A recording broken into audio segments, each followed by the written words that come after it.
यस्य प्रसादात् अहमेव सर्वं मय्येव सर्वं परिकल्पितं च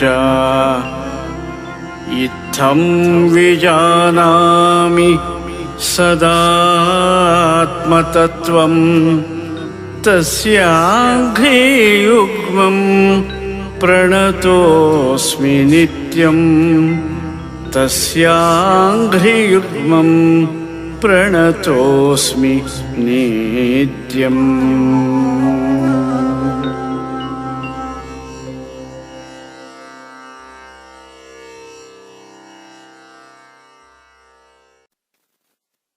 श्री गुरुभ्यो नमः।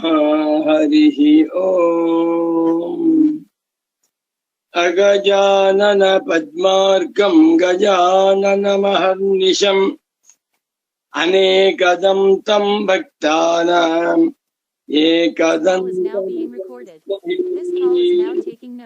ब्रह्मा गुरुर्विष्णुः गुरुर्देवो महेश्वरः गुरु साक्षात् परं ब्रह्म तस्मै श्री गुरवे नमः।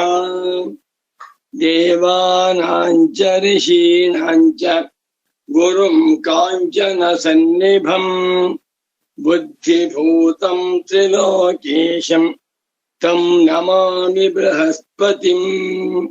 श्रुतिस्मृतिपुराणानाम् आलयं करुणालयं नमामि भगवत्पादं शङ्करं लोकशङ्करं। भारती करुणापात्रं भारती पदभूषणं भारती पदमारूढं भारती तीर्थमाश्रयी। विद्या विनय संपन्नं वीतरागं विवेकिनं वन्दे वेदान्त तत्त्वज्ञं विधुशेखर भारतीम्। सर्वात्मा सर्वदृग्योऽसौ सर्वाध्यास निरासकृते सततं सन्निधत्तां मे हृदये परमशिवः। सूत्रभाष्य प्रणेतारौ वेदान्ताब्ज प्रभाकरौ वन्दे परस्परात्मानौ बादरायण शङ्करौ। सदाहं सम्प्रदायज्ञं संयमीन्द्रं सदाश्रयं सद्गुरुं सच्चिदानन्दं सदाचारं समाश्रये। श्रीमच्छङ्कर भगवत् पूज्य पादमहासद्गुरुभ्यो नमः। श्री श्री सच्चिदानन्देन्द्र सरस्वती सद्गुरुपादुकाभ्यां नमः। नमो नमः सद्गुरुपादुकाभ्याम्। सद्गुರು ಭಕ್ತರು ವೇದಾಂತ ಪ್ರಿಯರು ಆಗಿರುವ ಆತ್ಮೀಯ ಪ್ರೇಮಾತ್ಮ ಸ್ವರೂಪಿಗಳಾದ ತಮ್ಮೆಲ್ಲರಿಗೂ ಇಂದಿನ ಸುಪ್ರಭಾತವನ್ನು ಹೇಳುತ್ತಾ, ಇಂದು ಶ್ರೀ ಪರಾಭವನಾಮ ಸಂವತ್ಸರದಲ್ಲಿ ಉತ್ತರಾಯಣ ವಸಂತ ಋತು ವೈಶಾಖ ಮಾಸ ಕೃಷ್ಣ ಪಕ್ಷ ಸಪ್ತಮಿ ತಿಥಿ ಶ್ರವಣ ನಕ್ಷತ್ರ ಹಬ್ಬ ಚೆನ್ನಾಗಿದೆ. ಶುಕ್ರಯೋಗ ಭವಕರಣ ಶನಿವಾರ 2026ನೇ ಇಸವಿ ಮೇ ಮಾಹೆಯಲ್ಲಿ ಇಂದು 9ನೇ ತಾರೀಖಿನ ಶನಿವಾರದ ಸುಪ್ರಭಾತವನ್ನು ತಮ್ಮೆಲ್ಲರಿಗೂ ಕೋರುತ್ತಾ ಇಂದಿನ ಸುಗಮ ವ್ಯಾಖ್ಯಾನವನ್ನು ನೋಡೋಣ. ಓಂ ಶಾಂತಿ ಶಾಂತಿ ಶಾಂತಿ. ಸುಗಮ ಗ್ರಂಥ 195ನೇ ಪುಟ ಪ್ರಾರಂಭ. ಕಿಮರ್ಥಂ ತರ್ಹಿ ಪ್ರಮಾತೃತ್ವಾನುಪಪತ್ತಿ ಉದಾಹರಣಂ ಪಶ್ವಾದಿ ವ್ಯವಹಾರೋಪನ್ಯಾಸೋ ವಾ ಇತಿ. ಹಿಂದಿನ ಭಾಗದಲ್ಲಿ ಪರಮ ಪೂಜ್ಯ ಸಚ್ಚಿದಾನಂದೇಂದ್ರ ಸರಸ್ವತಿ ಸ್ವಾಮೀಜಿಯವರು ಒಂದು ಸ್ಟೇಟ್ಮೆಂಟ್ ಕೊಟ್ಟರು. ಅವಿದ್ಯೆಯಿಂದ ಪ್ರಮಾಣಗಳು ಸಿದ್ಧವಾಗುತ್ತಿರುವುದರಿಂದ ಪ್ರಮಾಣಗಳಿಗೆ ಕಾರಣವಾಗಿರುವ ಅವಿದ್ಯೆಯನ್ನ ಯಾವ ಪ್ರಮಾಣಗಳಿಂದಲೂ ಸಿದ್ಧಪಡಿಸಲು ಸಾಧ್ಯವಿಲ್ಲ. ಪ್ರಮಾಣಗಳಿಂದ ಅವಿದ್ಯಾ ಸಿದ್ಧಿ ಮಾಡುವುದು ತಪ್ಪು ಅಂತ ಹೇಳಿದರು. ಮತ್ತು ಅನುಪಪತ್ತಿ ಪ್ರಮಾಣವಾಗಲಿ ಉಪಮಾನ ಪ್ರಮಾಣವಾಗಲಿ ಅವಿದ್ಯಾ ಸದ್ಭಾವಕ್ಕೆ ಪ್ರಮಾಣವಲ್ಲ ಅಂತ ತಿಳಿಸಿದ್ರು. ಈ ಕೇಳ್ತಾ ಇದ್ದಾನೆ ಪೂರ್ವ ಪಕ್ಷಿ, ಶಂಕರಾಚಾರ್ಯರೇ ಅನುಪಪತ್ತಿ ಪ್ರಮಾಣವನ್ನು ಉಪಮಾನ ಪ್ರಮಾಣವನ್ನು ಹೇಳಿದ್ದಾರಲ್ಲ ಮತ್ತೆ ನೋಡಿ, ಬಹಳ ಚೆನ್ನಾಗಿ. ತರಿಹಿ ಹಾಗಾದರೆ ಪ್ರಮಾತೃತ್ವಾನುಪಪತ್ತೌ ದೇಹೇಂದ್ರಿಯಾದಿಷು ಆಮಮಾಭಿಮಾನ ರಹಿತಸ್ಯ ಪ್ರಮಾತೃತ್ವಾನುಪಪತ್ತೌ ಪ್ರಮಾಣ ಪ್ರವೃತ್ತಿ ಅನುಪಪತ್ತಿ ಎಂದರು. ದೇಹೇಂದ್ರಿಯಾದಿಗಳಲ್ಲಿ ನಾನು ನನ್ನದು ಎನ್ನುವ ಅಧ್ಯಾಸವಿಲ್ಲದೆ ಹೋದರೆ ಅಂಥವನಿಗೆ ಪ್ರಮಾಣ ಪ್ರವೃತ್ತಿ ಹೊಂದುವುದಿಲ್ಲ ಅಂದ್ರು. ಇಲ್ಲಿ ದೇಹೇಂದ್ರಿಯಾದಿ ಅಧ್ಯಾಸವಿರುವುದರಿಂದಲೇ ಪ್ರಮಾಣ ಪ್ರವೃತ್ತಿ ಉಂಟು ಉಂಟು. ಇದು ಅನುಪಪತ್ತಿ ಪ್ರಮಾಣವಲ್ಲವೇ? ಅಂದ್ರೆ ಪ್ರಮಾತೃತ್ವವಿಲ್ಲದೆ ಹೋದರೆ ಪ್ರಮಾಣ ಪ್ರವೃತ್ತಿ ಇಲ್ಲ. ಆದ್ದರಿಂದ ಪ್ರಮಾಣ ಪ್ರವೃತ್ತಿಯು ಅನ್ಯಥಾನುಪಪತ್ತಿ ಪ್ರಮಾಣದಿಂದ ಆಗ್ತಾ ಇದೆ ಅಂತ ಹೇಳಿದ್ದಾರಲ್ಲ. ಯಾಕೆ ಹೇಳಿದ್ರು ಮತ್ತೆ? ಕಿಮರ್ಥಂ ತರ್ಹಿ ಪ್ರಮಾತೃತ್ವಸ್ಯ ಅನುಪಪತ್ತಿ ಉದಾಹರಣ. ಪ್ರಮಾತೃತ್ವವನ್ನ ಅನುಪಪತ್ತಿ ಪ್ರಮಾಣ ಎಂದು ಯಾಕೆ ಹೇಳಿದ್ದಾರೆ? ಉಪಮಾನ ದೃಷ್ಟಾಂತ. ಪಶ್ವಾದಿ ವ್ಯವಹಾರ ಉಪನ್ಯಾಸೋವ ಪಶ್ವಾದಿವಿಶ್ಚ ವ್ಯವಹಾರಸ್ಯ ಸಮಾನಾತ್ ಅವಿಶೇಷಾತ್. ಪಶ್ವಾದಿಗಳ ವ್ಯವಹಾರದಂತೆ ಪುರುಷರ ವ್ಯವಹಾರಗಳು ಕೂಡ ಅವಿದ್ಯಾ ಪುರಸ್ಸರವಾಗಿದೆ ಎಂದ್ರು. ಹೌದಾ? ನೀವೇನ್ ಹೇಳ್ತಾ ಇದ್ದೀರಾ? ಅನ್ಯಥಾನುಪಪತ್ತಿ ಪ್ರಮಾಣದಿಂದಲಾಗಲಿ ಆಗಮ ಅಥವಾ ಉಪಮಾನ ಪ್ರಮಾಣದಿಂದಲಾಗಲಿ ಅವಿದ್ಯೆಯನ್ನ ಸಿದ್ಧಪಡಿಸುವುದಕ್ಕೆ ಸಾಧ್ಯವಿಲ್ಲ ಅಂದ್ರೆ, ಹಾಗಾದರೆ ಶಂಕರಾಚಾರ್ಯರು ಅನುಪಪತ್ತಿ ಪ್ರಮಾಣವನ್ನು ಉಪಮಾನ ಪ್ರಮಾಣವನ್ನು ಯಾಕೆ ಕೊಟ್ಟಿದ್ದಾರೆ ಮತ್ತೆ? ಬಹಳ ಚೆನ್ನಾಗಿದೆ. ಪಶ್ಚಿಮಾದಿ ವ್ಯವಹಾರ ಪಶ್ವಾದಿ ವ್ಯವಹಾರಕ್ಕೆ ಸಮಾನವಾಗಿದೆ. ಹೌದಾ? ಪಶ್ವಾದಿ ವ್ಯವಹಾರಸ್ಯ ಸಮಾನಾತ್ ಅವಿಶೇಷಾನ್. ಯಾಕೆ ಹೇಳಿದ್ರು ಮತ್ತೆ ಅಂತ ಕೇಳಿದರೆ, ಅತ್ರೋಚ್ಯತೆ, ಈ ಆಕ್ಷೇಪಣೆಗೆ ನಾವುಗಳು ಸಮಾಧಾನವನ್ನು ಹೇಳುತ್ತೇವೆ. ಎಷ್ಟು ಆಳವಾದ ವಿಚಾರ ನೋಡಿ. ಸುಮ್ಮನೆ ಕಥೆ ಪುರಾಣವಲ್ಲ. ಕಥೆ ಪುರಾಣದಲ್ಲಿ ಏನ್ ಬೇಕಾದ್ರೂ ಹೇಳಬಹುದು. ಯಾಕೆ? ಕಥೆ ಅದು. ಇದು ಕಾದಂಬರಿ ಕಥೆಯಲ್ಲ. ಅತ್ರೋಚ್ಯತೆ, ಇಲ್ಲಿ ನಾವು ಉತ್ತರವನ್ನು ಹೇಳ್ತೇವೆ. ನಾತ್ರ ಪ್ರಮಾಣೋಪನ್ಯಾಸ ಪ್ರಕೃತಃ ಕಿಂತು ಅವಿದ್ಯಾ ಸದ್ಭಾವ ಪ್ರದರ್ಶನಂ. ಇಲ್ಲಿ ಪ್ರಮಾಣಗಳ ವಿಚಾರ ಪ್ರಕೃತವಲ್ಲ. ಪ್ರಮಾಣಗಳು ಹೇಗೆ ಪ್ರಾರಂಭವಾಗುತ್ತವೆ, ಪ್ರಮಾಣಗಳ ಸ್ವರೂಪವೇನು ಎನ್ನುವುದನ್ನ ಹೇಳುವುದು ಇಲ್ಲಿ ಪ್ರಕೃತವಲ್ಲ. ಪ್ರಮಾಣೋಪನ್ಯಾಸ, ಪ್ರಮಾಣಗಳ ವಿಚಾರವು ಇಲ್ಲಿ ನ ಪ್ರಕೃತ. ಕಿಂತು ಮತ್ತೇನೆಂದೆ? ಅವಿದ್ಯಾ ಸದ್ಭಾವ ಪ್ರದರ್ಶನ. ಅವಿದ್ಯಾ ಇದೆ, ಎಲ್ಲರಿಗೂ ಅವಿದ್ಯೆ ಇದೆ ಅನ್ನುವುದನ್ನು ಹೇಳುವುದಕ್ಕಾಗಿ ಹೊರಟಿದೆಯೇ ಹೊರತು ಪ್ರಮಾಣಗಳಿಂದ ಅವಿದ್ಯೆಯನ್ನ ಸಿದ್ಧ ಮಾಡುವುದಕ್ಕಾಗಿ ಈ ವಾಕ್ಯವನ್ನು ಹೇಳ್ತಾ ಇಲ್ಲ. ಎಷ್ಟು ಚೆನ್ನಾಗಿದೆ ನೋಡಿ. ನಾತ್ರ ಪ್ರಮಾಣೋಪನ್ಯಾಸ ಪ್ರಕೃತ ಅನ್ಯಥಾನುಪಪತ್ತಿ ಎನ್ನುವ ಪ್ರಮಾಣವುಂಟು, ಅನುಮಾನ ಎನ್ನುವ ಪ್ರಮಾಣವುಂಟು. ಅದರಿಂದ ನಾವು ಅಧ್ಯಾಸವನ್ನ ಸಿದ್ಧ ಮಾಡ್ತೀವಿ ಅಂತ ಹೇಳುವುದಕ್ಕಾಗಿ ವಾಕ್ಯ ಬಂದಿಲ್ಲ. ಮತ್ತೇನೆಂದರೆ ಅವಿದ್ಯಾ ಉಂಟು. ಪೂರ್ವ ಪಕ್ಷಿ ಏನ್ ಹೇಳ್ದ? ಅವಿದ್ಯಾ ಸಾಧ್ಯವಿಲ್ಲ ಅಂತ. ಇದೆ ಅಂತ ತೋರಿಸ್ತಾ ಇದ್ದಾರೆ. ಅವಿದ್ಯಾ ಸದ್ಭಾವ ಪ್ರದರ್ಶನಂ. ಅವಿದ್ಯೆಯು, ಅಧ್ಯಾಸವು ಎಲ್ಲ ಮಾನವರಿಗೂ ಇದೆ ಎನ್ನುವುದನ್ನ ಉಪದೇಶ ಮಾಡುವುದರಲ್ಲಿ ತಾತ್ಪರ್ಯವೇ ಹೊರತು ಈ ಅವಿದ್ಯೆಯು ಪ್ರಮಾಣಗಳಿಂದ ಸಿದ್ಧವಾಗಿದೆ ಎನ್ನುವುದನ್ನ ಹೇಳುವುದಕ್ಕಾಗಿ ಈ ವಾಕ್ಯ ಬಂದಿಲ್ಲ. ತಥಾಹಿ, ಹೇಗೆಂದರೆ ಅದು ವಿವರಿಸ್ತಾ ಇದ್ದಾರೆ. ಅಧ್ಯಾಸ ಗ್ರಂಥಾರಂಭೆ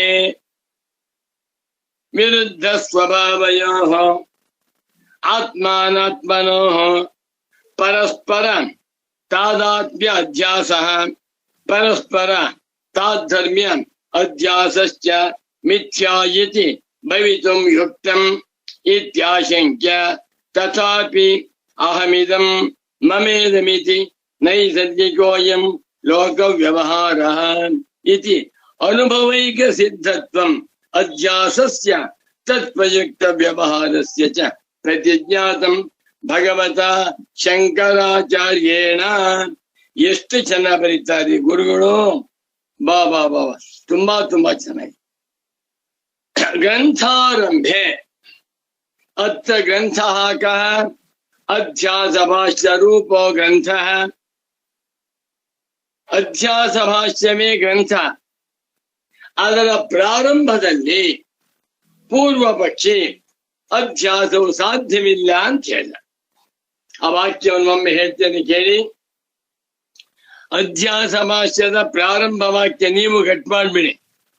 ಯುಷ್ಮದಸ್ಮತ್ ಪ್ರತ್ಯಯ ಗೋಚರಯೋ ವಿಷಯ ವಿಷಯಿನೋ ತಮಃ ಪ್ರಕಾಶವತ್ ವಿರುದ್ಧ ಸ್ವಭಾವಯೋ ಇತರೇತರ ಭಾವಾನುಪಪತ್ತೌ ಸಿದ್ಧಾಯಾಂ ತದ್ಧರ್ಮಾಣಾಮಪಿ ಸುತರಾಂ ಇತರೇತರ ಭಾವ ಅನುಪಪತ್ತಿರಿತ್ಯತಃ ಅಸ್ಮತ್ ಪ್ರತ್ಯಯ ಗೋಚರೆ ವಿಷಯಿನಿ ಚಿದಾತ್ಮಕೆ ಯುಷ್ಮತ್ ಪ್ರತ್ಯಯ ಗೋಚರಸ್ಯ ವಿಷಯಸ್ಯ ತದ್ಧರ್ಮಾಣಾಂಚ ಅಧ್ಯಾಸಃ ತದ್ವಿಪರ್ಯಯೇನ ವಿಷಯಿನಃ ತದ್ಧರ್ಮಾಣಾಂಚ ವಿಷಯೇ ಅಧ್ಯಾಸಃ. ಆಮೇಲೆ ಮಿಥ್ಯಾ ಇತಿ ಭವಿತುಂ ಯುಕ್ತಂ. ಪೂರ್ವಪಕ್ಷ, ಸ್ವಾಮಿ ಆತ್ಮಾನಾತ್ಮರಿಗೆ ಅಧ್ಯಾಸವೇ ಆಗಿಲ್ಲ. ಏಕೆಂದರೆ ಇಬ್ಬರೂ ಕೂಡ ಅತ್ಯಂತ ಪರಸ್ಪರ ವಿರುದ್ಧ ಸ್ವಭಾವವುಳ್ಳವರಾಗಿದ್ದಾರೆ. ತಮಃ ಪ್ರಕಾಶವತ್, ಯಾವ ಮೂಢನೂ ಕೂಡ ಕತ್ತಲೆಯನ್ನ ಬೆಳಕೆಂದಾಗಲಿ ಬೆಳಕನ್ನ ಕತ್ತಲೆಯೆಂದಾಗಲಿ ಕನಸಿನಲ್ಲೂ ತಿಳಿದುಕೊಳ್ಳಲಾರ. ಅದೇ ತರಹ ಆತ್ಮನ ಸ್ವರೂಪವೇನು? ಚೈತನ್ಯ ಸ್ವರೂಪ ಆತ್ಮ. ಅನಾತ್ಮವಾದ ದೇಹಾದಿಗಳು ಜಡ ಸ್ವರೂಪ ದೇಹಾದಯ. ಆತ್ಮನು ವಿಷಯಿ, ದೇಹಾದಿಗಳು ವಿಷಯ.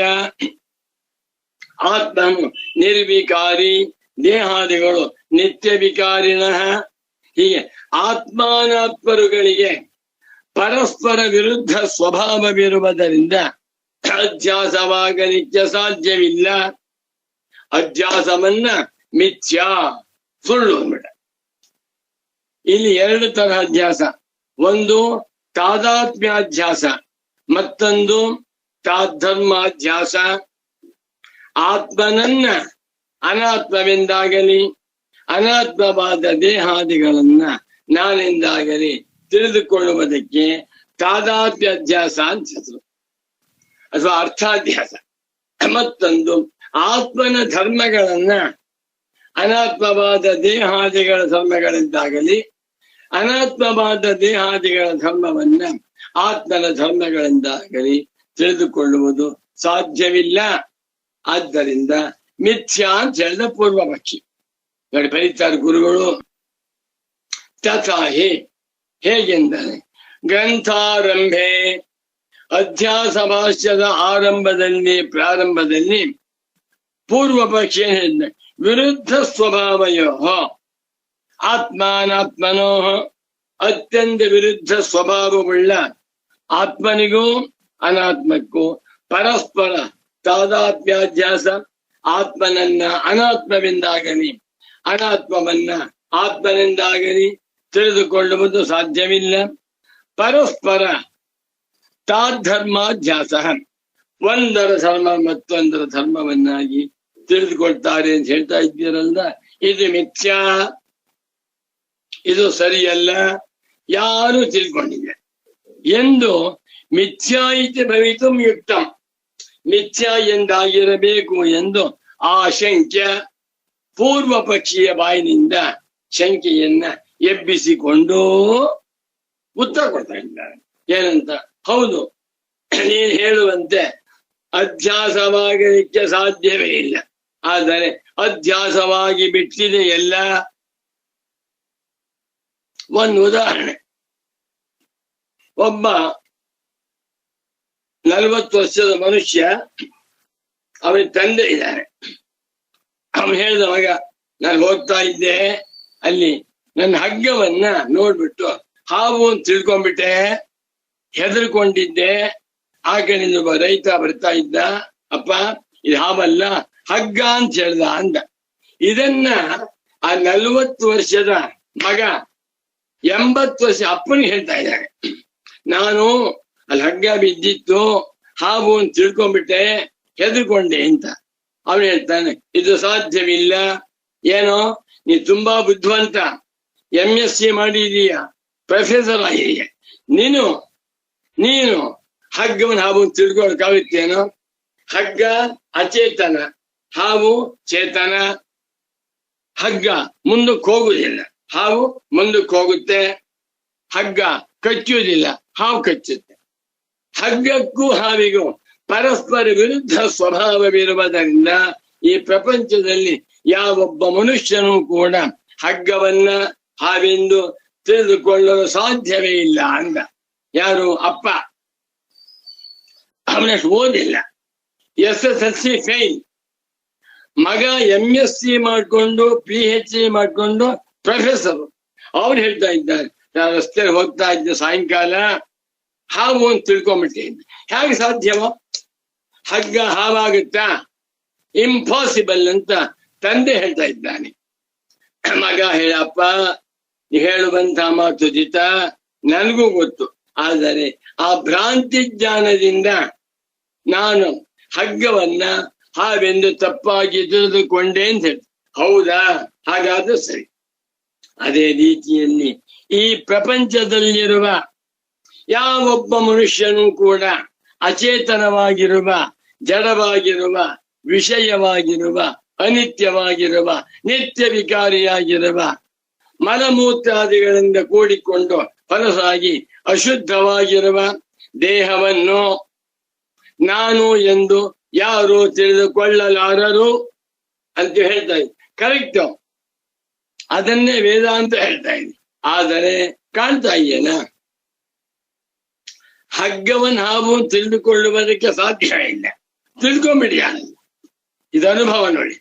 ಯುಕ್ತಿಯಿಂದ ಅಧ್ಯಾಸವು ಸಾಧ್ಯವಿಲ್ಲ ಅಂತ ಹೇಳ್ತಾ ಇದ್ದೆ. ತಥಾಪಿ ಉತ್ತರ ಇದು. ತಥಾಪಿ ದಿಟ ಆಗಿದ್ದರೂ ಅಹಮಿದಂ ಮಮೇದಮಿತಿ ನೈಸರ್ಗಿಕೋಯಂ ಲೋಕ ವ್ಯವಹಾರ. ನಾನಿಂಥವನ ಮಗ, ನಾನು ನಾಗರಾಜ್, ನಾನು ಶಂಭುಕುಮಾರ್, ನಾನು ಕೃಷ್ಣಮೂರ್ತಿ, ನಾನು ನಾರಾಯಣ ಮೂರ್ತಿ ಅಂತ ತಿಳ್ಕೊತಾನೆ. ಯಾವುದನ್ನ? ಈ ದೇಹವನ್ನ. ಅಹಂ ದೇಹ, ಈ ದೇಹವನ್ನು ಇಟ್ಕೊಂಡು ನಾನು ಇಂಥವ್ರ ಮಗ, ವಯಸ್ಸು ಅಂತ ಹೇಳ್ತಾನೆ. ಮಮೇದಂ, ಈ ಮನೆ ನನ್ನದು, ಈ ಇಂದ್ರಿಯ ನನ್ನದು, ಈ ಪಂಚ ನನ್ನದು. ಏನ್ ಭ್ರಾಂತಿ ನೋಡಿ. ವಿಚಾರ ಮಾಡಿದರೆ ಅಧ್ಯಾಸವಾಗಲಿಕ್ಕೆ ಸಾಧ್ಯವೇ ಇಲ್ಲ. ವಿಚಾರ ಮಾಡದಿರುವುದರಿಂದ ಅಧ್ಯಾಸವು ಎಲ್ಲರಿಗೂ ಇದೆ.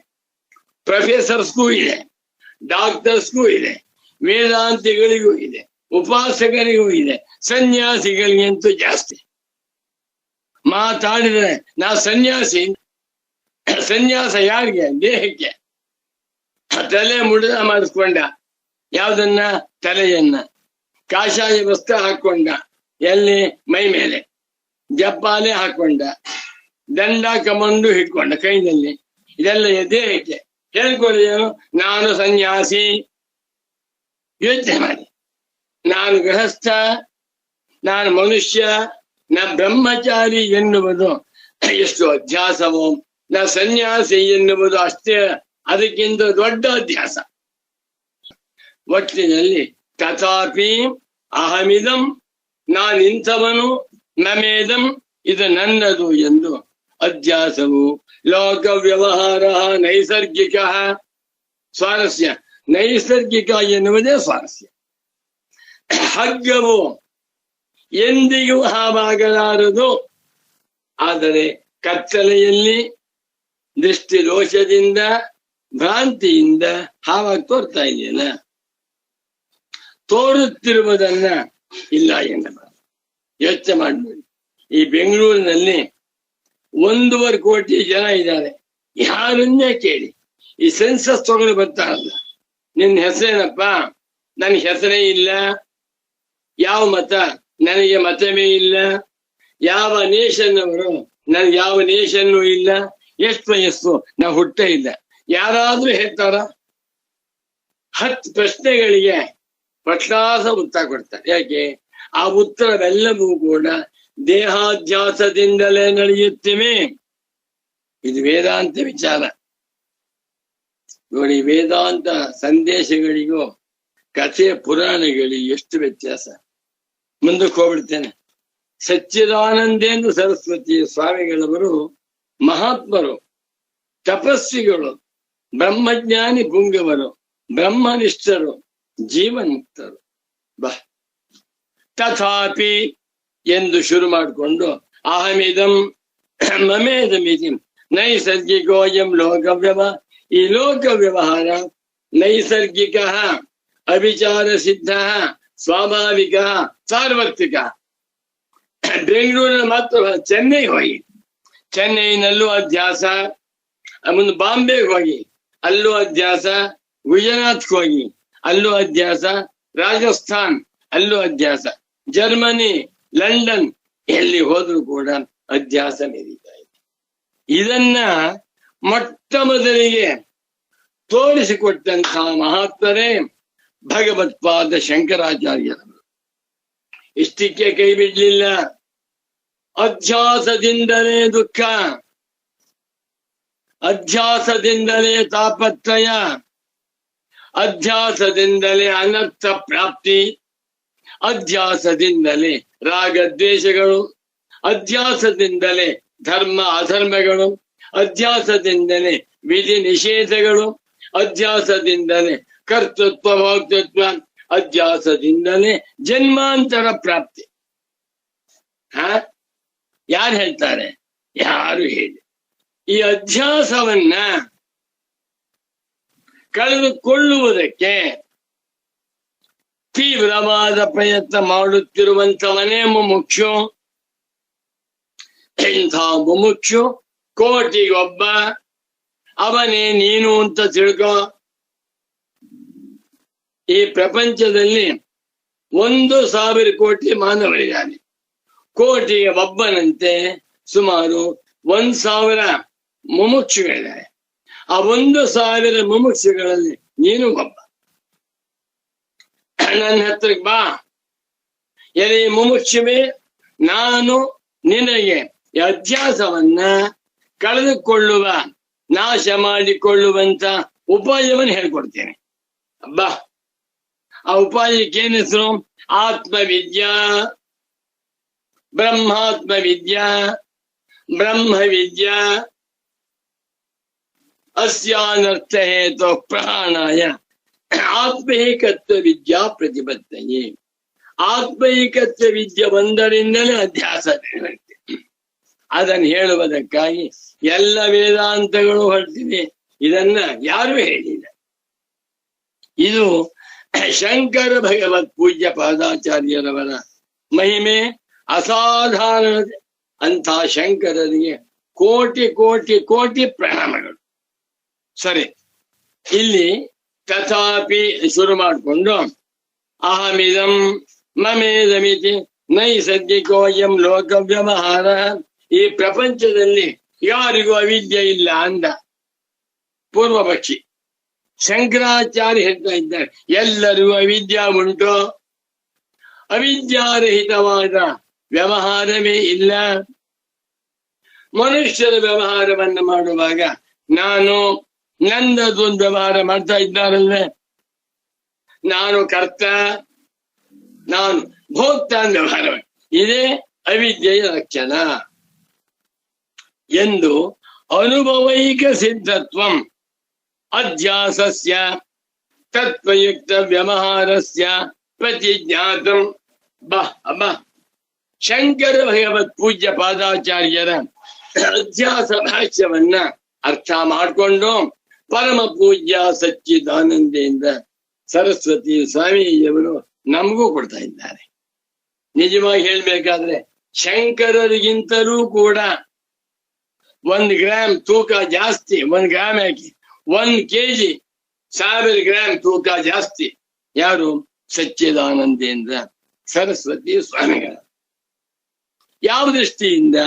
ಶಂಕರ ಹೃದಯವನ್ನು ಅರ್ಥ ಮಾಡಿಕೊಂಡು ಅಧ್ಯಾಸ ಭಾಷ್ಯದ ವಾಕ್ಯಗಳಿಗೆ ಎಷ್ಟು ಸುಂದರವಾಗಿ ವ್ಯಾಖ್ಯಾನವನ್ನು ಮಾಡ್ತಾ ಇದ್ದಾರೆ. ಇಲ್ಲಿ ಶಂಕರರು ಅಧ್ಯಾಸವನ್ನು ಅನುಭವೈಕ ಸಿದ್ಧವೆಂದು ತಿಳಿಸುತ್ತಿದ್ದಾರೆ. ಅನುಭವೈಕ ಸಿದ್ಧ ಅಧ್ಯಾಸ, ಅಧ್ಯಾಸವು ಎಲ್ಲರ ಅನುಭವದಿಂದ ಸಿದ್ಧವಾಗುತ್ತಿದೆ. ಅಧ್ಯಾಸವನ್ನ ಯಾವ ವಿದ್ವಾಂಸರು ಕೂಡ ಪ್ರಮಾಣಗಳಿಂದ ಸಿದ್ಧ ಮಾಡಬೇಕಾಗಿಲ್ಲ. ನನಗೆ ಹಸಿವಾಗ್ತಾ ಇದೆ, ಏನ್ ಪ್ರಮಾಣ? ಅನುಭವನೇ ಪ್ರಮಾಣ. ನಾ ಕಿಡ್ನಿ ತಿಂದೆ, ಹಸಿವು ಹೋಯ್ತು, ಏನ್ ಪ್ರಮಾಣ? ಅನುಭವನೇ ಪ್ರಮಾಣ. ಬೆಂಕಿ ಇದೆ, ಮುಟ್ಟಿದೆ, ಕೈ ಸುಡ್ತು, ಏನ್ ಪ್ರಮಾಣ? ಇದಕ್ಕೆ ಮಹಾಭಾರತ ಪ್ರಮಾಣ, ಇದಕ್ಕೆ ವಾಲ್ಮೀಕಿ ರಾಮಾಯಣ ಪ್ರಮಾಣ. ಯಾವ ಪ್ರಮಾಣ ಬೇಕಾಗಿಲ್ಲ. ಬೆಂಕಿ ಮುಟ್ಟಿದ್ರೆ ಸುಡುತ್ತೆ. ಸೂರ್ಯನು ಪ್ರಕಾಶ ಸ್ವರೂಪನಾಗಿದ್ದಾನೆ, ಏನ್ ಪ್ರಮಾಣ? ಅನುಭವ. ಈ ವಾಕ್ಯ ಕಟ್ ಮಾಡ್ಬಿಡಿ. ಅನುಭವೈಕ ಸಿದ್ಧ ಅಧ್ಯಾಸ, ಅಧ್ಯಾಸ ಅನುಭವೈಕ ಸಿದ್ಧ, ಅನುಭವ ಒಂದರಿಂದಲೇ ಸಿದ್ಧವಾಗ್ತಾ ಇದೆ. ಅಧ್ಯಾಸವನ್ನ ಸಿದ್ಧ ಮಾಡಬೇಕಾಗಿಲ್ಲ. ಇದರ ಅರ್ಥ ಮಾಡ್ಕೊಳ್ದೆ ಪಂಡಿತೋತ್ತಮರು ಅಧ್ಯಾಸ ಸಿದ್ಧ ಮಾಡುವುದಕ್ಕೆ ಅರ್ಥಾಪತ್ತಿ ಪ್ರಮಾಣ, ಅನುಮಾನ ಪ್ರಮಾಣ, ಆಗಮ ಪ್ರಮಾಣ ಅಂತ ಹೇಳುತ್ತಿರುವಂತಹದ್ದು ತಪ್ಪು. ಅಧ್ಯಾಸಸ್ಯ, ಅಧ್ಯಾಸವು ಅನುಭವ ಸಿದ್ಧವಾಗಿದೆ. ತತ್ವಯುಕ್ತ ವ್ಯವಹಾರ, ಯಾವಾಗ ಅಧ್ಯಾಸವೇ ಅನುಭವ ಸಿದ್ಧವಾಗಿದೆಯೋ ತತ್ವಯುಕ್ತ ಅಧ್ಯಾಸ ಪ್ರಯುಕ್ತವಾದ ಎಲ್ಲ ವ್ಯವಹಾರಗಳು ಕೂಡ ಅನುಭವ ಸಿದ್ಧವಾಗಿದೆ ಎನ್ನುವುದನ್ನ ಪ್ರತಿಜ್ಞಾತವಾನ್ ಭಗವಾನ್ ಶಂಕರ. ಭಗವತ ಶಂಕರೇಣ ಪ್ರತಿಜ್ಞಾತಂ ಕರ್ಮಣಿ ಪ್ರಯೋಗ. ಶಂಕರ ಭಗವತ್ ಪೂಜ್ಯ ಪಾದಾಚಾರ್ಯರು ಪ್ರತಿಜ್ಞೆ ಮಾಡಿದ್ದಾರೆ. ಅಧ್ಯಾಸವನ್ನ ಭಗವತ್ಪಾದ ಶಂಕರಾಚಾರ್ಯರು ಪ್ರಮಾಣಗಳಿಂದ ಸಿದ್ಧ ಮಾಡ್ತಾ ಇಲ್ಲ. ಅಧ್ಯಾಸವಿದೆ ಎನ್ನುವಂತಹದ್ದು ಅನುಭವೈಕ ಸಿದ್ಧವಾಗಿದೆ ಅಂತ ಹೇಳ್ತಾ ಇದ್ದಾನೆ. ತಸ್ಯ ಏವ ಪ್ರತಿಜ್ಞಾಯ ಪ್ರಪಂಚ ಪ್ರಸ್ತುತ. ಇಲ್ಲಿ ಪ್ರಸ್ತುತ ರೆಲಿವೆಂಟ್ ಅದ್ ಯಾವ್ದಪ್ಪ ಅಂದ್ರೆ ತಸ್ಯಾಹ ಪ್ರತಿಜ್ಞಾಯ ಪ್ರಪಂಚ. ಆ ಮಾಡಿರುವಂತಹ ಪ್ರತಿಜ್ಞೆಯ ಪ್ರಪಂಚ ಎಕ್ಸ್ಪ್ಲನೇಷನ್. ಅವಿದ್ಯಾ ಅಂದ್ರೇನು, ಅಧ್ಯಾಸ ಅಂದ್ರೇನು, ಅನುಭವ ಅಂದ್ರೇನು, ಅನುಭವೈಕ ಸಿದ್ಧ ಅಂದ್ರೇನು, ಏನ್ ಪ್ರತಿಜ್ಞೆ ಮಾಡಿದ್ದಾರೆಯೋ ಅದನ್ನ ಪ್ರಪಂಚ, what has been propose by Shankara is being explained in depth. ಪ್ರತಿಜ್ಞೆ ಮಾಡಿರುವುದನ್ನ ವಿವರಿಸುವುದೇ ಇಲ್ಲಿ ಮುಖ್ಯವಾದದ್ದು. ತದರ್ಥಮೇವ ಚ ಅಧ್ಯಾಸ ಲಕ್ಷಣಂ ಪ್ರಣೀತಂ. ಅದಕ್ಕೋಸ್ಕರವಾಗಿ ಶಂಕರಾಚಾರ್ಯರವರು ಅಧ್ಯಾಸ ಲಕ್ಷಣವನ್ನ ಇಲ್ಲಿ ಪ್ರಣೀತಂ ತಿಳಿಸಿದ್ದಾರೆ, ರಚನೆ ಮಾಡಿದ್ದಾರೆ. ಅವಿಷಯೇಪಿ ಆತ್ಮನಿ ವಿಷಯ ತದ್ಧರ್ಮಾಣಾಮಧ್ಯಾಸಃ ಸಂಭವತಿ ಇತಿ ಉಪಪಾದಿತಂ. ಎಷ್ಟು ಚೆನ್ನಾಗಿದೆ ಈ ವಾಕ್ಯ. ಓದ್ತಾ ಇದ್ರೆ ನನಗೆ ಗುರುಗಳನ್ನ ಅಪ್ಕೋಬೇಕು ಅನ್ನಿಸ್ತಾ ಇದೆ. ಗುರುಗಳ ಪಾದವನ್ನು ಮುಟ್ಟಿ ಗುರುಗಳ ಪಾದ ಕಮಲಗಳಿಗೆ ನನ್ನ ಹಣೆಯನ್ನಿಟ್ಟು ನಮಸ್ಕಾರ ಮಾಡಿ ಗುರುಗಳ ಪಾದಗಳಿಗೆ ಪಂಚಾಮೃತಾಭಿಷೇಕ ಮಾಡಬೇಕು ಅನ್ನಿಸ್ತಾ ಇದೆ. ಪಾಂಡಿತ್ಯಂ ನಿರ್ವಿದ್ಯ ಬಾಲ್ಯೇನ ತಿಷ್ಠಾಸೇತ್. ಪಾಂಡಿತ್ಯಂಚ ಬಾಲ್ಯಂಚ ನಿರ್ವಿದ್ಯ ಅಥ ಮೌನಿ, ಅಮೌನಂಚ ಮೌನಂಚ ನಿರ್ವಿದ್ಯ ಅಥ ಬ್ರಾಹ್ಮಣ. ಈ ಮಂತ್ರಕ್ಕೆ ಸಚ್ಚಿದಾನಂದೇಂದ್ರ ಸರಸ್ವತಿ ಸದ್ಗುರುಗಳೇ ನಿಜವಾದ ದೃಷ್ಟಾಂತ. ಏನ್ ಪಾಠ, ಏನ್ ಉಪದೇಶ. ರಾಮ ಕೂತಾಗ ನಿಂತಾಗ ಮಗು ಅನ್ನೋದು ನಂಗೆ ಅನ್ಸುತ್ತೆ. ಗುರುಗಳೇ ಮಗು ಅಂದ್ರೇನು? ದಡ್ಡ ಅಂತ ಅರ್ಥವಲ್ಲ. ವಯಸ್ಸಿನ ಚಿಕ್ಕವರು, ಮುಗ್ಧ ಸ್ವಭಾವ. ಅವಿಷಯೇಪಿ ಆತ್ಮನೇ, ಆತ್ಮನು ವಿಷಯವಲ್ಲ, ವಿಷಯ. ಯಾವ ಪ್ರಮಾಣಗಳಿಗೂ ಗೋಚರನಲ್ಲ ಆತ್ಮ. ಆತ್ಮನು ವಿಷಯಿ. ಇಂಥ ಅವಿಷಯೇಪಿ ಆತ್ಮನಿ ವಿಷಯವಲ್ಲದೆ ಇದ್ದರು, ಪ್ರಮೇಯವಲ್ಲದೆ ಇದ್ದರು. ಇಂಥ ಆತ್ಮನಲ್ಲಿ ವಿಷಯಗಳ ತದ್ಧರ್ಮಗಳ ಅಧ್ಯಾಸವು ಸಂಭವತಿ ಆಗಿದೆ. ನಾನು ಬೆಳಗಿದ್ದೇನೆ ಅನ್ಕೋತಾನೆ. ಬೆಳಗಿರುವಂತಹದ್ದು ಯಾವುದು? ದೇಹ. ನಾನು 5 ಬೆರಳು ಇದೆ ಅನ್ಕೋತಾನೆ. 5 ಬೆರಳು ಯಾವುದು? ಶರೀರ. ನಾನು 78 kg ತೂಕ ಅನ್ಕೋತಾನೆ. ಆ ತೂಕ ಯಾರದ್ದು? ಮಾಂಸ, ಮೂಳೆ, ರಕ್ತ. ನಾನು ಅನ್ಕೋತಾ ಇಲ್ವಾ? ಎಲ್ಲರೂ ಎಲ್ಲರಿಗೂ ಅಧ್ಯಾಸ ಉಂಟು. ಈ ಪ್ರಪಂಚದಲ್ಲಿರುವ ಸಕಲ ಮಾನವರಿಗೂ ಅಧ್ಯಾಸ ಉಂಟು. ಬ್ರಹ್ಮಜ್ಞಾನಿಯೊಬ್ಬನನ್ನ ಬಿಟ್ಟು. ಬ್ರಹ್ಮಜ್ಞಾನಿಯೂ ಕೂಡ ಅಜ್ಞಾನಿಗಳಂತೆ ನಾನು ನನ್ನದು ಅಂತ ಹೇಳ್ತಾನೆ. ಅವನಿಗೆ ಗೊತ್ತು ಇದೆಲ್ಲವೂ ನಾಟಕ, ಇದೆಲ್ಲವೂ ಸ್ವಪ್ನ. ವ್ಯವಹಾರಗಳನ್ನ ಸ್ವಪ್ನವೆಂದು ತಿಳಿದು ಬ್ರಹ್ಮಜ್ಞಾನಿ ಎಲ್ಲಾ ವ್ಯವಹಾರವನ್ನು ಮಾಡ್ತಾನೆ. ಅಜ್ಞಾನಿಗಳು ಸ್ವಪ್ನ ಎಂದು ತಿಳಿಯದೆ ಅದನ್ನು ಸತ್ಯ ಎಂದು ಮಾಡುವ ಇಷ್ಟೇ ವ್ಯತ್ಯಾಸ. ಅವಿಷಯೇಪ್ಯಾತ್ಮನೆ, ವಿಷಯನಲ್ಲದೆ ಇದ್ದರೂ ಕೂಡ ಆತ್ಮನಲ್ಲಿ ವಿಷಯಗಳ ವಿಷಯ ಧರ್ಮಗಳ ಅಧ್ಯಾಸವು ಸಂಭವತಿ ಉಂಟಾಗಿದೆ ಎಂದು ಉಪಪಾದಿತಂ. ಇಲ್ಲಿ ಯುಕ್ತಿಯಿಂದ ಶಂಕರರಿಂದ ಉಪಪಾದನೆ ಮಾಡಲ್ಪಟ್ಟಿದೆ. ಅತಃ ಆದ್ದರಿಂದ ಪ್ರತಿಜ್ಞಾತಸ್ಯೈವ ವಿವರಣಾರ್ಥಂ ಇಹ ಸರ್ವೋಪಿ ಪ್ರಮಾಣ ಪ್ರಮೇಯ ವ್ಯವಹಾರ ಅಧ್ಯಾಸ ಪುರಸ್ಸರ ಏವ ಇತಿ ಅನುಭವ ಪ್ರದರ್ಶ್ಯತೆ ಇತಿ ಪ್ರಕೃತಾರ್ಥ ಪ್ರಪಂಚ ಏವಾಯಂ ನಾಧಿಕಂ ಕಿಂಚಿತ್. ನಮೋ ನಮಃ ಸಚ್ಚಿದಾನಂದೇಂದ್ರ ಸರಸ್ವತಿ ಸದ್ಗುರು ಪಾದುಕಾಭ್ಯಂ. ಅದ್ಭುತ, ಪರಮಾದ್ಭುತ. ಸಚ್ಚಿದಾನಂದೇಂದ್ರ ಸರಸ್ವತಿ ಸದ್ಗುರುಗಳವರು ಸಂಸ್ಕೃತ ಭಾಷೆಯಲ್ಲಿ ಸುಮಾರು 25 ಪುಸ್ತಕ ಬರೆದಿದ್ದಾರೆ. ಎಲ್ಲವೂ ಜ್ವರ. 2 ತರಹ. ಒಂದು ವ್ಯಾಖ್ಯಾನ ರೂಪವಾಗಿರುವ ಗ್ರಂಥ, ಮತ್ತೊಂದು ಸ್ವತಂತ್ರ ವಿಚಾರ ಪ್ರಧಾನವಾದ ಗ್ರಂಥ. ವ್ಯಾಖ್ಯಾನ ರೂಪವಾಗಿರುವಂತಹ ಗ್ರಂಥಗಳಲ್ಲಿ 4 ಅದ್ಭುತ. ಒಂದು ಅಧ್ಯಾಸ ಭಾಷ್ಯಕ್ಕೆ ಸುಗಮ ವ್ಯಾಖ್ಯಾ, ಮತ್ತೊಂದು ನೈಷ್ಕರ್ಮ್ಯ ಸಿದ್ಧಿಗೆ ಕ್ಲೇಶಾಪಹಾರಿಣಿ ವ್ಯಾಖ್ಯಾ, ಮತ್ತೊಂದು ಮಾಂಡೂಕ್ಯೋಪನಿಷತ್ ಕಾರಿಕಾ ಭಾಷ್ಯಕ್ಕೆ ಮಾಂಡೂಕ್ಯ ರಹಸ್ಯ ನಿವೃತ್ತಿ. 4ನೇದು ಚತುಶ್ರೂತ್ರಿ ಭಾಷ್ಯಕ್ಕೆ ಬರೆದಿರುವಂತ ಭಾಷ್ಯಾರ್ಥ ವಿಮರ್ಶಿನಿ. ಅದ್ಭುತ. ಇನ್ನೂ ಇದೆ ತೈತ್ರೇಯ ಭಾಷ್ಯಾರ್ಥ ವಿಮರ್ಶಿನಿ ಅಂತ ಇದೆ.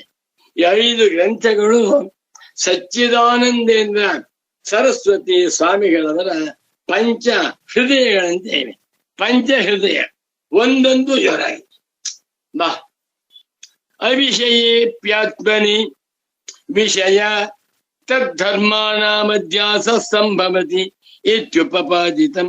ಹೌದು, ಆತ್ಮ ಅವಿಷಯ ಆದರೂ ಕೂಡ ಅವಿಷಯನಾಗಿದ್ದರೂ ಅಂತ ಆತ್ಮನಲ್ಲಿ ದೇಹಾದಿಗಳ ಅಧ್ಯಾಸ, ದೇಹದ ಧರ್ಮಾಧ್ಯಾಸವೂ ಕೂಡ ಸಂಭವ ಆಗಿದೆಯಲ್ಲ ಎನ್ನುವುದನ್ನ ಉಪಪಾದನೆ ಮಾಡಿ.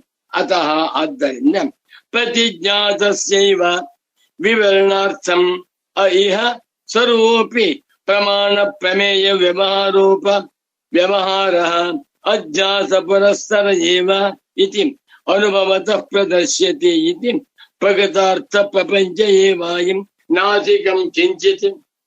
ಆ ಗುರುಗಳು ಬರೆದಿರುವ ವಾಕ್ಯ ಓದ್ತಾ ಇದ್ರೆ ನಾನು ಗುರುಗಳೇ ಪಾಠ ಮಾಡಿದಾಗ ಅನುಭವ ಆಗ್ತಾ ಇದೆ. ಇದು ಅಚೇತನವಾದ ವಾಕ್ಯಗಳಲ್ಲ. ಸಚ್ಚಿದಾನಂದೇಂದ್ರ ಸರಸ್ವತಿ ಸ್ವಾಮೀಜಿಯವರು ಈ ವಾಕ್ಯಗಳನ್ನು ಕೂತ್ಕೊಂಡು ಡ್ಯಾನ್ಸ್ ಮಾಡ್ತಾ ಇದ್ದಾರೆ. ಅದ್ಭುತ. ಚೈತನ್ಯದಿಂದ ತುಂಬಿ ತುಳುಕುತ್ತಿರುವಂತಹ ವಾಕ್ಯ ಪುಂಜ. ಆದ್ದರಿಂದ ಪ್ರತಿಜ್ಞಾತಸ್ಯ, ಏನ ಪ್ರತಿಜ್ಞೆ ಮಾಡಿದ್ದಾರೆಯೋ, ಏನ್ ಪ್ರತಿಜ್ಞೆ ಮಾಡಿದ್ದಾರೆ?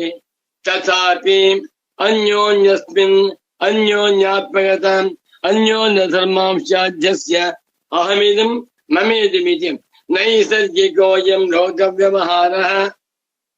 ಈ ಪ್ರತಿಜ್ಞೆ ಇದನ್ನ ವಿವರಣಾರ್ಥಂ ಟು ಎಕ್ಸ್ಪ್ಲೈನ್ ಫರ್ದರ್, ಮುಂದೆ ವಿವರಿಸುವುದಕ್ಕೋಸ್ಕರವಾಗಿ ಸರ್ವೋಪಿ ಮುಂದಿನ ಎಲ್ಲಾ ಭಾಗ ಪ್ರಮಾಣ ಪ್ರಮೇಯ ವ್ಯವಹಾರವು ಅಧ್ಯಾಸ ಪುರಸ್ಸರವೇ ಆಗಿದೆ.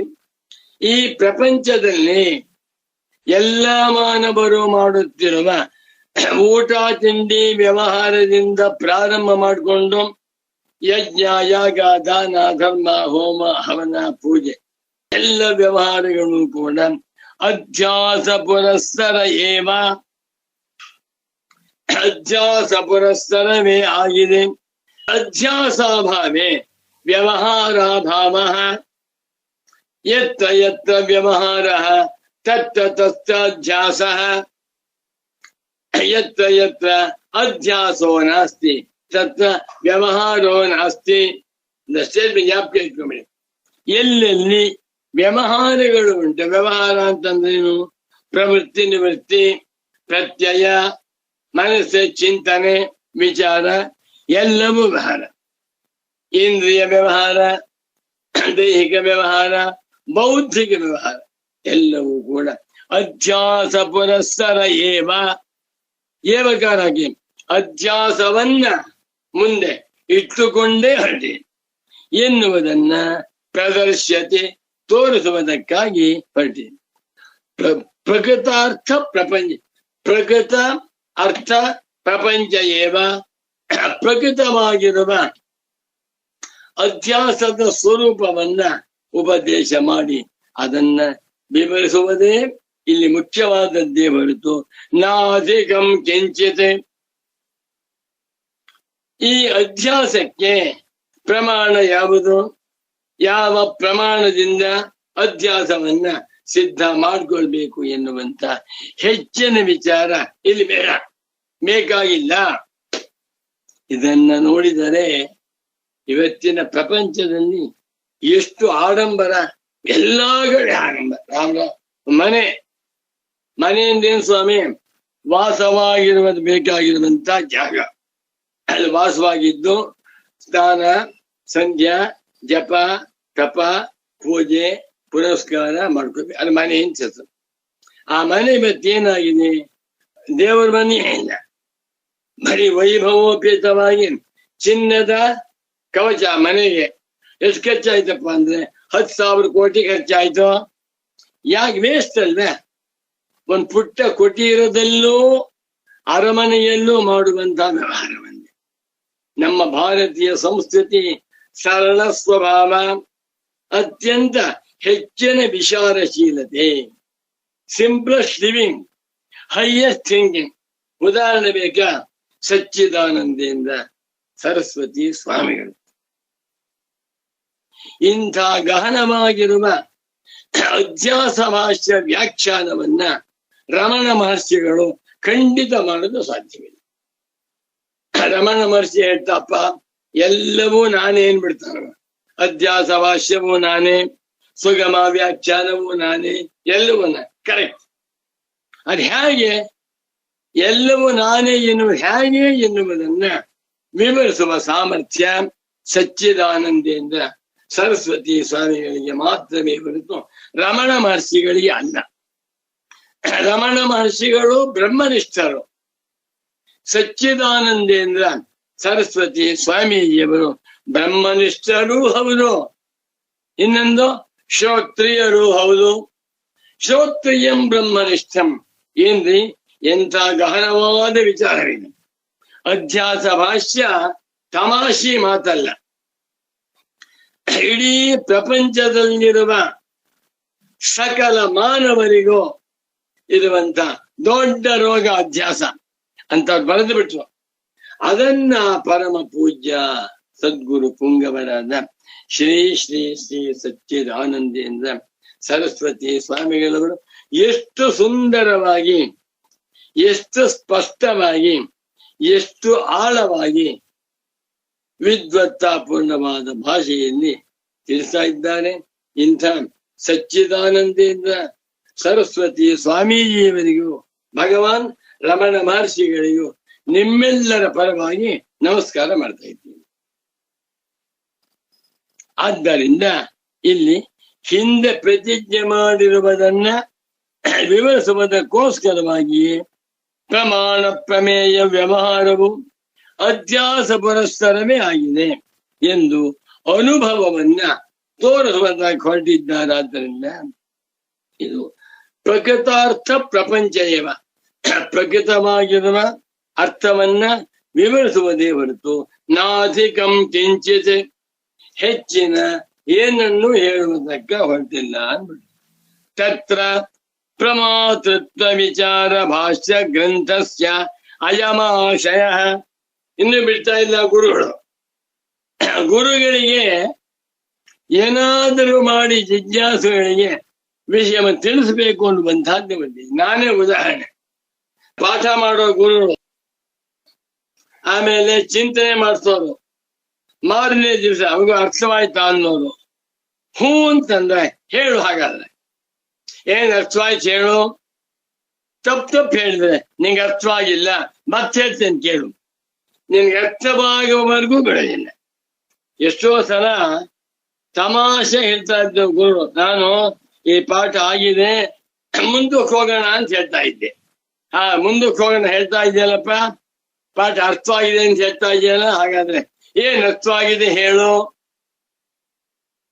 ಹುಡುಗ ಅರ್ಥ, ಅವ್ರು ಮುದುಕರು, ಅವರಿಗೆ 90 ವರ್ಷ, ನನ್ಗೆ 18-20 ವರ್ಷ.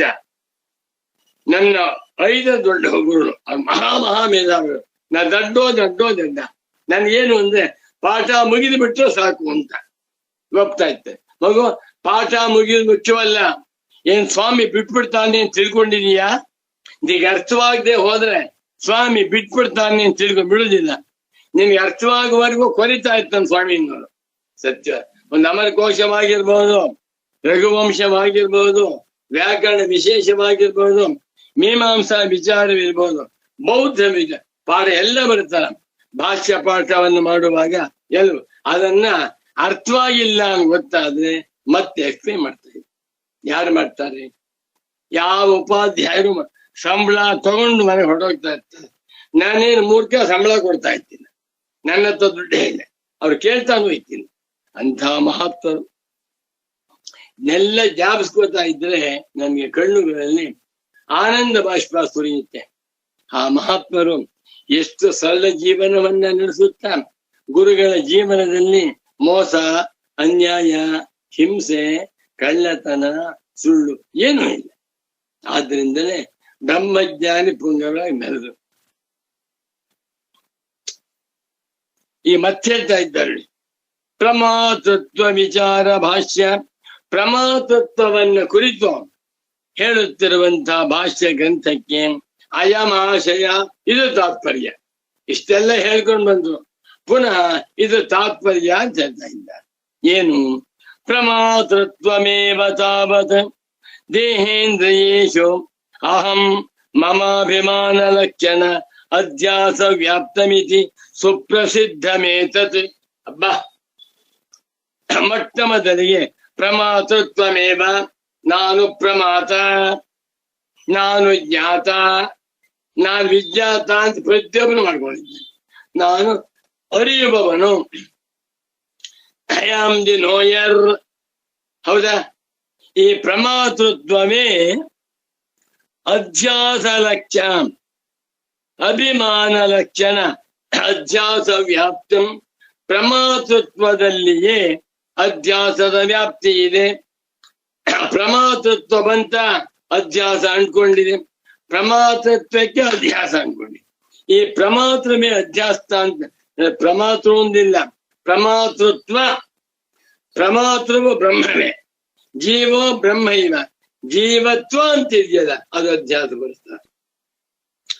ಪ್ರಮಾತೃಗಳ ಪ್ರಮಾತೃತ್ವವೇ ಮೊಟ್ಟ ಮೊದಲಿಗೆ ದೇಹ, ಇಂದ್ರಿಯ, ಮನಸ್ಸು ಮುಂತಾದವುಗಳಲ್ಲಿ ಅಭಿಮಾನ.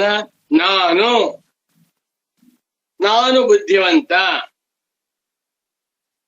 ನಾನು ಪ್ರೊಫೆಸರ್, ನಾನು ಪಂಡಿತ ಅನ್ಕೋತಾರಲ್ಲ, ಪ್ರಮಾತೃತ್ವ. ಇದೇ ಅಧ್ಯಾಸ ಪುರಸ್ಸರವಾಗಿ. ಅಲ್ಲಿಂದಲೇ ಪ್ರಾರಂಭ. ಯಾವುದು? ಅಧ್ಯಾಸ. ಅಭಿಮಾನವೇ ಅಧ್ಯಾಸ.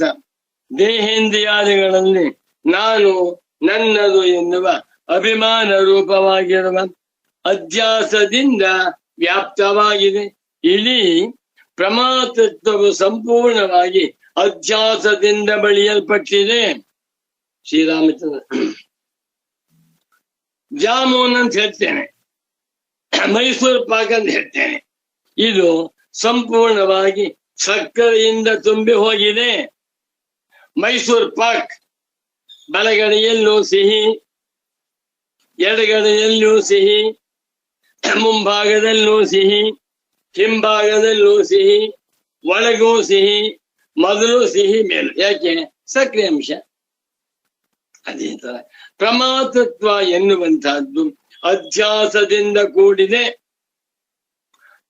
ಪ್ರಮಾತೃತ್ವಮೇವ ತಾವತೆ. ಮೊಟ್ಟ ಮೊದಲಿಗೆ ಪ್ರಮಾತೃತ್ವವೇ ಅಧ್ಯಾಸ ಪುರಸ್ಸರ ಅಂತ ಆದ ಮೇಲೆ ಆ ಪ್ರಮಾತೃತ್ವದಿಂದ ತೋರುತ್ತಿರುವ ಪ್ರಮಾಣ ವ್ಯವಹಾರ ಎಲ್ಲವೂ ಅಧ್ಯಾಸವೇ. ಬೀಜ, ವಿಷ ಬೀಜ ನೋಡುವುದಕ್ಕೆ ಬಹಳ ಸುಂದರವಾಗಿದೆ. ಆ ವಿಷ ಬೀಜವನ್ನ ನೆಚ್ಚಿದ ಚಿಗುರು ಬಂತು. ಆಹಾ, ಚಿಗುರು ಬಂತು ಅಂತ ಹೇಳಿ ಮೊಬೈಲ್ ಫೋಟೋ ಹಿಡಿದು ಎಲ್ಲರೂ ಕಳಿಸ್ಕೊಡ್ತಾ ಇದ್ದಾರೆ. ನಮ್ಮ ಮನೆಯಲ್ಲಿ ಬೀಜ ನೆಟ್ಟಿದೆ, ಚಿಗುರು ಬಿಟ್ಟಿದೆ ಅಂತ. ಆ ಸಣ್ಣ ಗಿಡವಾಯ್ತು. ಆ ಗಿಡದಲ್ಲಿ 50 ಎಲೆ ಬಿಡ್ತು, ಅದು ವಿಷ. ಆ ಕಾಂಡವು ವಿಷ. ಸ್ವಲ್ಪ ಮರವಾಯ್ತು, ಆ ಮರದಲ್ಲಿ ಹೂ ಬೀಳ್ತಾ ಇದೆ, ಅದು ವಿಷ. ಆ ಹೂವು ತುಂಬಾ ಬಿಟ್ಟಿದೆ, ನೆಲ್ಮೆ ಬಿತ್ತು, ಹೂವು ತುಂಬಾ ಚೆನ್ನಾಗಿದೆ. ಬಿತ್ತಲ್ಲ ಅಂತ ಹೇಳಿ ಯಾರೋ ಭಿಕ್ಷುಕರು ಹೂವನ್ನು ಆರಿಸ್ಕೊಂಡ್ರು ಮೈಯೆಲ್ಲ ವಿಷ. ಆ ಹೂವನ್ನು ಮುಟ್ಟಿದ್ದರಿಂದಲೇ ವಿಷ. ಕಾಯಿ ಬಿಡ್ತಾ ಇದೆ, ತುಂಬಾ ಚೆನ್ನಾಗಿದೆ. ಆ ಕಾಯಿಗಳು ಚಟ್ನಿ ಮಾಡಿದ್ರು, ಚಟ್ನಿ ತಿಂದ್ರು, ಎಲ್ಲ ಸತ್ತೋದ್ರು. ಹಣ್ಣು ಸುಂದರವಾದ ಹಣ್ಣು, ಅದನ್ನು ನೋಡಿದ್ರೆ ಬಹಳ ಚೆನ್ನಾಗಿ, ತಿಂದ್ರೆ ಎಲ್ಲರೂ ಸಾಯ್ತು. ಹೇಗೆ? ಬೀಜವೇ ವಿಷ. ವಿಷ ಬೀಜದಿಂದ ಹುಟ್ಟಿದ ಚಿಗುರು, ಗಿಡ, ಎಲೆ, ಮರ, ಹೂವ, ಕಾಯಿ, ಹಣ್ಣು ಎಲ್ಲವೂ ವಿಷ. ಅದೇ ರೀತಿಯಲ್ಲಿ ಅಧ್ಯಾಸವೇ ವಿಷ. ಪ್ರಮಾತೃವಿನ ಪ್ರಮಾತೃತ್ವವು ಅಧ್ಯಾಸದಿಂದ ವ್ಯಾಪ್ತವಾಗಿದೆ ಅಂದ ಮೇಲೆ ಈ ಪ್ರಮಾತೃವು ಏನೇನು ವ್ಯವಹಾರ ಮಾಡ್ತಾ ಇದ್ದಾನೋ ನೋಡಿ. ಪ್ರಮಾತೃತ್ವಮೇವ ತಾವತ್ ದೇಹ ಇಂದ್ರಿಯೇಷು ಅಹಂ ಮಮಾಭಿಮಾನ ಲಕ್ಷಣ ಅಧ್ಯಾಸ ವ್ಯಾಪ್ತಂ. ಅಧ್ಯಾಸ ಹೆದರ್ಕೋಬೇಕಾದ್ದಿಲ್ಲ. ನಾನು ನನ್ನದು ಅನ್ಕೊಂಡಿದ್ದೇವಲ್ಲ, ಇದೇ ಅಧ್ಯಾಸ ಎಂಬುವಂತಹದ್ದು ಸುಪ್ರಸಿದ್ಧಮೇತತ್ ಎಲ್ಲರ ಜೀವನದಲ್ಲಿದೆ. ತತಶ್ಚ ಪ್ರಮಾಣ ಪ್ರಮೇಯ ವ್ಯವಹಾರ ಅಧ್ಯಾಸ ಪುರಸ್ತರ ಏವ ಸೇಷ್ಯತಿ. ಆ ಪ್ರಮಾತೃತ್ವವನ್ನು ಇಟ್ಟುಕೊಂಡು ಅದರಿಂದ ಹೊರಟಿರುವಂತ ಪ್ರಮಾಣ ಪ್ರಮೇಯ ವ್ಯವಹಾರ ಎಲ್ಲವೂ ಕೂಡ ಅಧ್ಯಾಸ ಪುರಸ್ಸರವೇ ಆಗಿದೆ ಎನ್ನುವಂತಹದ್ದು ಶೇಷತಿ ಸಿದ್ಧವಾಗುತ್ತದೆ. ಇದಕ್ಕೆ ಒಂದ್ ಕಥೆ ಹೇಳಿದ್ರು ಗುರು, ಜ್ಞಾಪಕ ಬಂತಿವಾಗ. ಹಳೆ ಕಾಲದ ಮಾತು. ಒಬ್ಬ ರೌಡಿ ಹಳ್ಳಿಯಲ್ಲಿದ್ದ. ಹಳ್ಳಿಯಲ್ಲಿ ಮನೆ ಜಮೀನಿರುತ್ತೆ. ಯಾವನೊಬ್ಬ ಮೂರ್ಖ ದುಷ್ಟ ಪಕ್ಕದ ಜಮೀನು ನನಗ್ ಸೇರಿದೆ ಅಂತ ಮಾಡ್ಕೊಳ್ಬೇಕು, ಅಲ್ಲಿಂದೇ ಶುರು. ನನ್ ಜಮೀನಲ್ಲ, ಯಾರೋ ಲಾಯರ್ ಹೇಳ್ಕೊಟ್ಟ, ಈ ಮಾಡುವ ಬರೀ ನೋಡ್ಕೋತೀನಿ ಅಂತ. ಅವನು ಪ್ರಾರಂಭದಲ್ಲಿಯೇ ಮೋಸ. ಇಂಥ ಜಮೀನು ನನಗೆ ಸೇರಿದ್ದು ಅಂತೆಲ್ಲ ಬರೆದು ಬಿಟ್ಟು ಅದ್ರ ಉದ್ದ ಅಗಲ ಅಳತೆ ಎಲ್ಲವನ್ನೂ ಬರೆದ. ಇಂಥ ಜಮೀನನ್ನು ನಾನು ಸ್ವೇಚ್ಛೆಯಿಂದ ಮಾರಾಟ ಮಾಡುತ್ತಿದ್ದೇನೆ ಎಂದು ಬರೆದು ಬಿಟ್ಟು ಸಿಗ್ನೇಚರ್ ಆಗ್ತಾರೆ. ಪ್ರಾರಂಭದಲ್ಲೇ ಸುಳ್ಳು ಅಂತಾದ ಮೇಲೆ ಜಮೀನಿನಲ್ಲವೇ ಅಲ್ಲ, ಯಾರ್ದೋ ಜಮೀನು, ಉಳಿದ ಎಲ್ಲವೂ ಸುಳ್ಳೆ.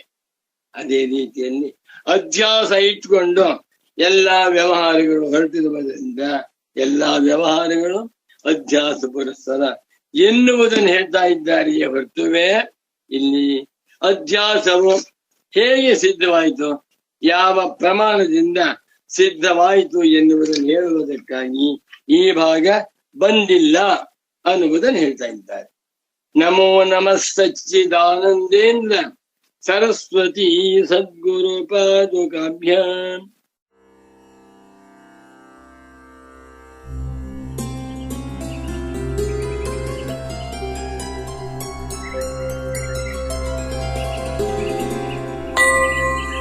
ಓಂ ನಮಃ ಶ್ರೀ ಸಚ್ಚಿದಾನಂದ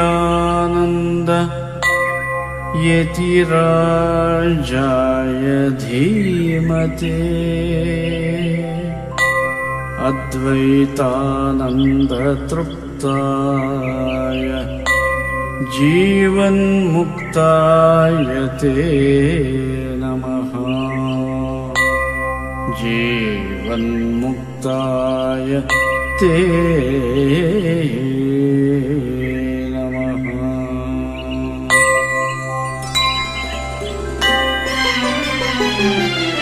ಅಂತರಂಗದ ಕದವ ತೆರೆದು ನೋಡಯ್ಯ, ಅಂತರಂಗದ ಕದವ ತೆರೆದು ನೋಡಯ್ಯ, ಅಂತರಾತ್ಮನ ಇರವ ಹರಿಯ ಮನ ಮಾಡಯ್ಯ, ಅಂತರಂಗದ ಕದವ ತೆರೆದು ನೋಡಯ್ಯ, ತೆರೆದು ನೋಡಯ್ಯ.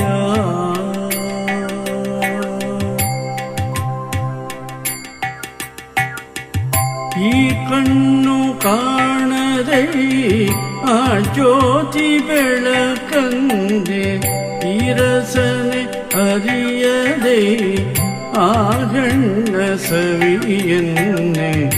ಈ ಕಣ್ಣು ಕಾಣದೆ ಆ ಜ್ಯೋತಿ ಬೆಳಕನ್ನೆ, ಈ ರಸನೆ ಅರಿಯದೆ ಆ ಗಣ್ಣ ಸವಿಯನ್ನೆ. ಈ ಕಿವಿಯು ಕೇಳದೆ ಓಂಕಾರ ಧ್ವನಿಯನ್ನೆ, ಈ ಮೂಗು ತಿಳಿಯದೆ ಜ್ಞಾನವಾಸನೆಯನ್ನೆ. ಈ ಕಿವಿಯು ಕೇಳದೆ ಓಂಕಾರ ಧ್ವನಿಯನ್ನೆ, ಈ ಮೂಗು ತಿಳಿಯದೆ ಜ್ಞಾನವಾಸನೆಯನ್ನೆ. ಅಂತರಂಗದ ಕರವ ತೆರೆದು ನೋಡಯ್ಯ, ತೆರೆದು ನೋಡಯ್ಯ.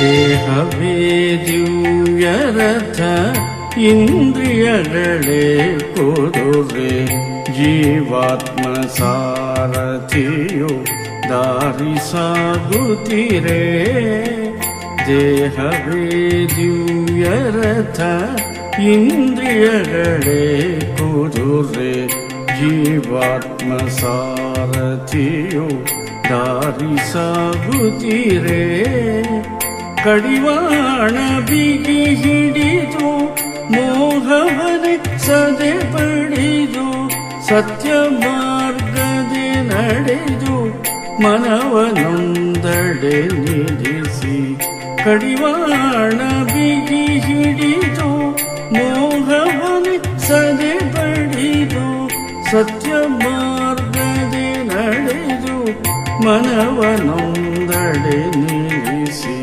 ಸತ್ಯ ಮಾರ್ಗದೆ ನಡೆದು ಮನವನೊಂದೆಡೆ ನಿಲ್ಲಿಸಿ ಅಂತರಂಗದ ಕರವ ತೆರೆದು ನೋಡಯ್ಯ ತೆರೆದು ನೋಡಯ್ಯ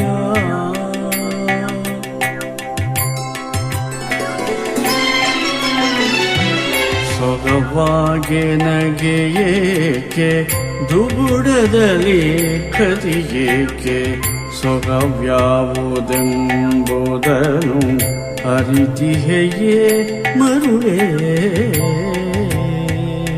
ಸೊಗವಾಗಿ ನಗೆಯೇಕೆ ದುಗುಡದಲ್ಲಿ ಕದಿಯೇಕೆ ಸೊಗವ್ಯಾವುದೆಂಬುದನು ಅರಿತಿಹೆಯೇ ಮರುಳೇ